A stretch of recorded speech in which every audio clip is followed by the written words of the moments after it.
Hello everybody and welcome back to World of Warships Legends. My name is Spartan Elite 43 and tonight we are back taking our Louisiana out for a good stroll.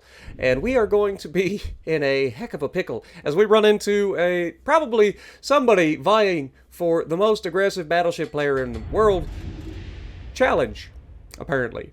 But we're going to see what the Louisiana can do to hold our flank at all costs. But before we get started, I woke up with this nagging headache. You ever do that? You ever wake up and just have a headache? Well, for me, it generally means that somebody on the internet is talking about me, which can be a good thing and a bad thing. So I had to look, right? I pulled open my Discord, and I was like, oh, there's people sending me messages. Oh, God, what did I do? What did I do this time? What have I done? And sure enough, it's a new Hipper video. And shout out to 7 Hipper for knowing how to stir the pot no matter what. Where has he been? Oh, that's right. He's leaving. He's never coming back. Oh, wait. Yeah, he just keeps coming back. It's kind of like one of those pesky weeds that you try to spray and get rid of, and it just keeps coming back.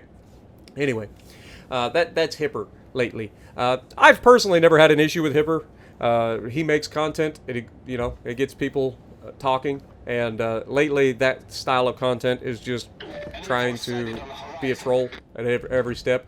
And so I've never personally had an issue with Hipper, but I've watched the video, and apparently Hipper has an issue with me. Shock. Just gonna have to take a number, brother. That's all I'm gonna say. There's plenty of people out there that have an issue with me, and all you're doing is riding the coattails of those little annoying turd waffles. So you're welcome. I guess it's gonna be a little bit of views for you. That's what you're after.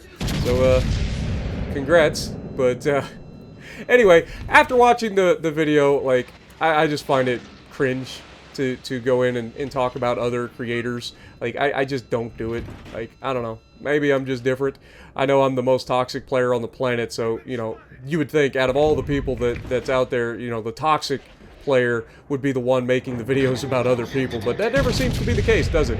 It's almost like I get nothing out of talking about other players, other creators, and they get a lot out of talking about me. Wonder why that is.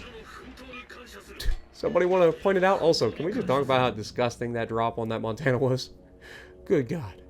But yeah, I'm gonna leave it at that. Like, I've made my point. We're not gonna talk about that video anymore. If you guys want to talk, or if you guys want to see what I'm talking about, go over, watch this video, giggle a little bit. Don't feed the trolls in the comments. You know there's gonna be plenty of people in the comments hating on me because they love any chance that they can get to talk crap about me. So go for it.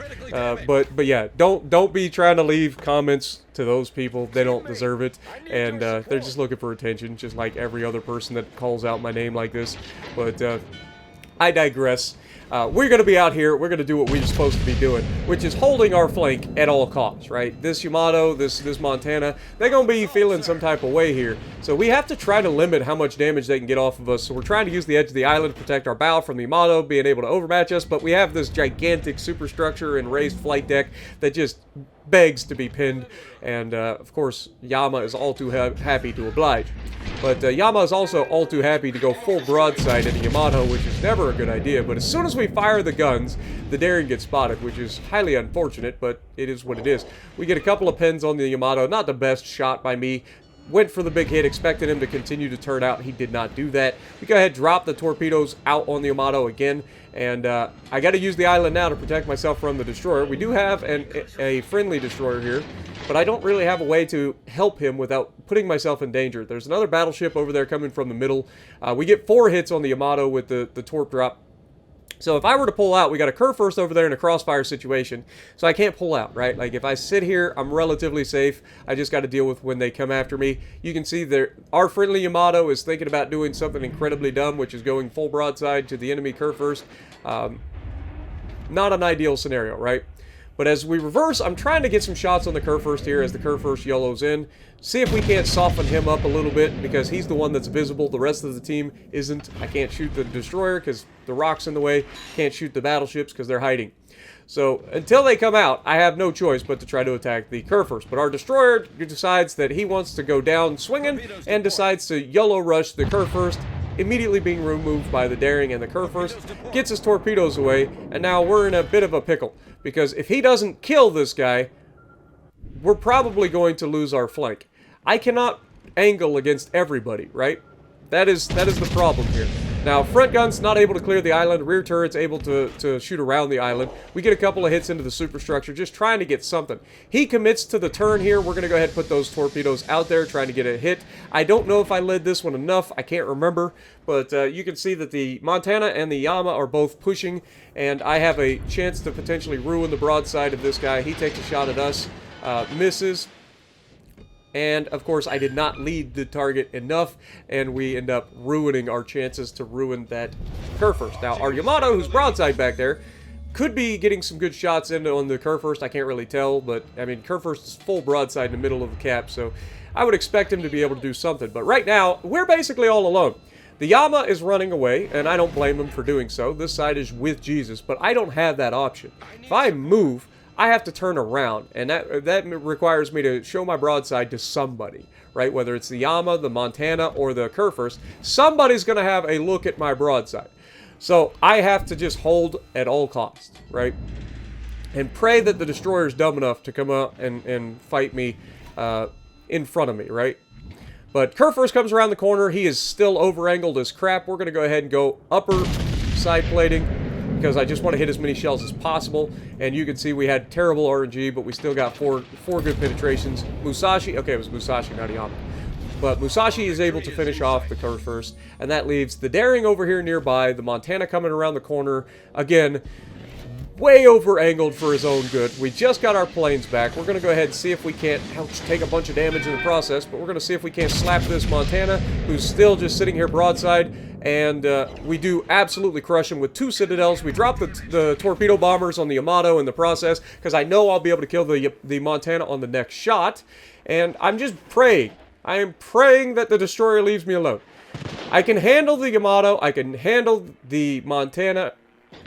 I can't handle a destroyer at the same time, right? But Montana gets another shot at us. Musashi did shoot the Montana, but unfortunately we end up missing our torp drop on the Yama, because the Yama decided to slow down and turn in, which is really unfortunate. So now we're in a situation where the Daring is just out there. We saw him about 7 kilometers away. The Yamato's getting some disgusting RNG here as he shoots at my bow. Musashi gets a great shot into him, hits him real hard.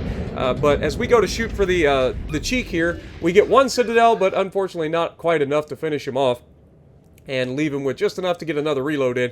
And I am praying that he managed to screw this up. You can see I'm already trying to change course, but I don't have propulsion mod, so he's going to be able to get a pretty nasty salvo. But fortunately for me, he aims too high.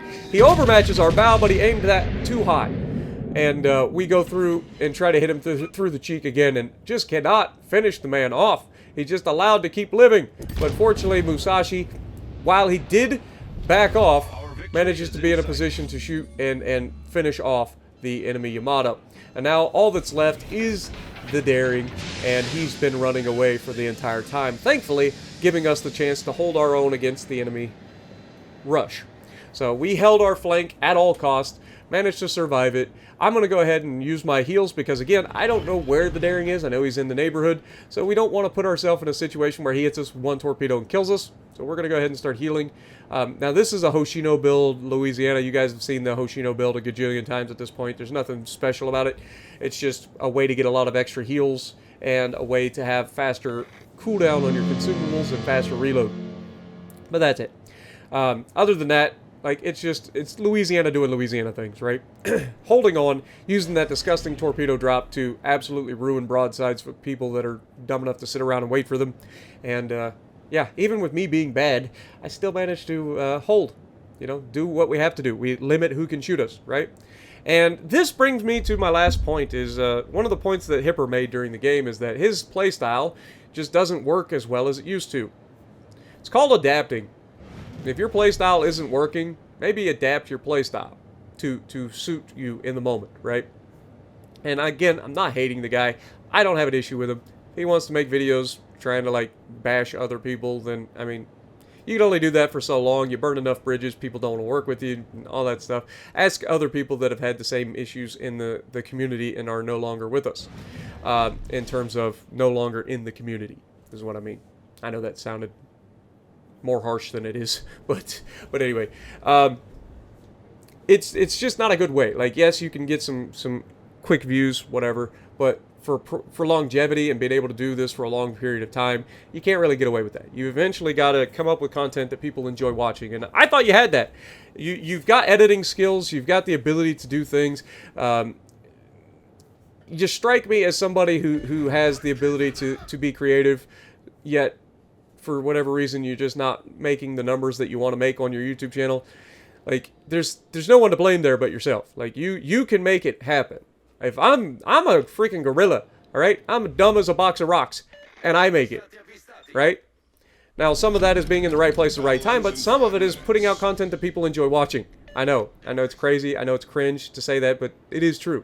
So if people are enjoying your content, then they will come back. They will watch, right? And it's the same thing with my live streams. A lot of people point to my live streams, say that I'm the most toxic person in the world because I get upset and I call out teammates and whatever. But I'm not naming and shaming anybody, which is what Hipper did, which is what I did and got in trouble before. But there was a big difference. One of the other things that Hipper said during his video was that he was suspended for a month for his little tit-for-tat that he had with the Hivehound. And I don't remember if Hive was suspended at the same time. I think he was. Could be wrong. I think they were both punished. They were both CCs. They both got into a tit-for-tat, and both of them broke the same rules, I believe. Maybe I'm wrong. I don't remember. But I believe they were both punished. Hivehound, I'm sure, can talk about this more than I can. But I believe they were both punished. But he makes the statement of, after being punished or suspended for a month, then I came back and I left the CC program. That is the equivalent of stomping your feet and saying that you are leaving. Like you're throwing a tantrum, right? And that sounds very reminiscent of another content creator that we had. And I liked T-Bull a lot. Like I loved T-Bull's content. Me and him worked together very early on. Did a lot of different collab videos, like where we would trade videos and do talks and stuff. So it helped both of our channels out. But at the end, the way he kind of went out was a lot like that, where he kind of just stamps his feet, says a bunch of stuff, and then leaves. But to T-Bull's credit, he actually stayed gone. You know, he went with it. When he said he was leaving, he left. And he stayed left. And fair play. Again, never had an issue with T-Bull. Never had an issue with Hipper. Never had an issue with really any content creators out there except for one. And we all know who that was. And he was a friend of mine. But you cross a certain line and eventually people just going to stop hanging around you. You could say that that's my fault. You could say that's his fault. Doesn't really matter at the end of the day. Like, if you do something enough, people are going to stop working with you, right? So, again, if that's the way you want to make your statement in the community, go for it. I'm not going to hate on you.